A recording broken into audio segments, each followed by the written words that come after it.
Slowly is the fastest way to where you want to be. In a world that worships speed, shortcuts, and instant results, the path of God moves differently.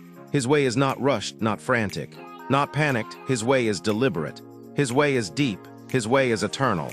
And while the world tells you to hustle harder, God tells you to trust deeper. You want fast, but God wants strong. You want instant, but God wants impact. And impact takes time, it takes roots. It takes process, so slow down, not to be lazy, but to grow right, because when you move too fast, you skip the foundation, you skip the shaping, you skip the parts that make you unshakable. God doesn't bless what you fake. He blesses what you build. He blesses what is real, what is stable, what is ready. And readiness doesn't come from rushing, it comes from refining. Slowly is the fastest way, because it's the only way that lasts. Anything you build too fast will collapse. Anything you chase without vision will turn into chaos. Look around. How many people ran after quick success only to destroy themselves in the process? How many relationships rushed into love only to fall apart? How many businesses blew up overnight and fell just as fast? Fast doesn't mean favored. Fast doesn't mean wise. Fast doesn't mean blessed. God is not impressed with your speed. He's interested in your strength, your character, your faith under pressure. That's why he slows you down.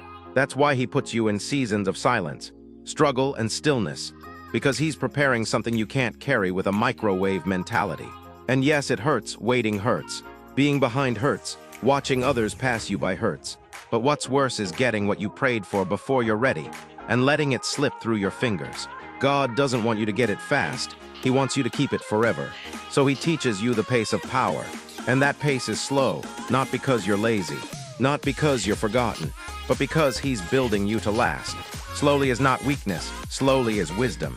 Slowly is where faith grows, where vision becomes clear, where roots go deep. The tree that grows slow bears fruit longer. The warrior trained slow fights with precision. The foundation laid slow holds up through storms.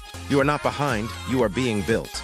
And while others sprint ahead and burn out, you'll walk steady and arrive ready. Let them laugh, let them doubt you. Let them question your pace. Because when your moment comes, and it will, you won't just shine. You'll stand, you'll be unshakable, unstoppable, untouchable, not because you moved fast, but because you moved with God. You didn't rush the blessing.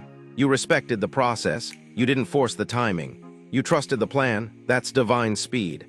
That's kingdom pace. That's how God works. Jesus didn't rush. David didn't rush. Moses didn't rush.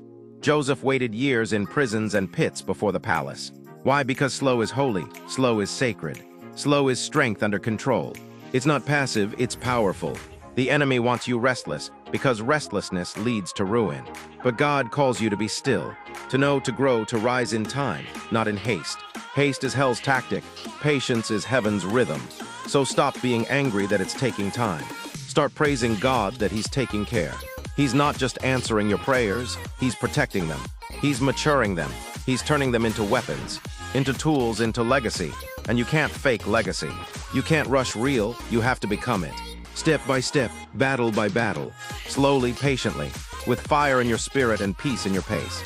Let the world chase clout. Let the world crave quick. You chase God, you chase excellence. You chase the deeper thing. Because when God gets involved, slow is not small, it's supernatural. And when it's finally your time, the ones who rushed will wish they waited.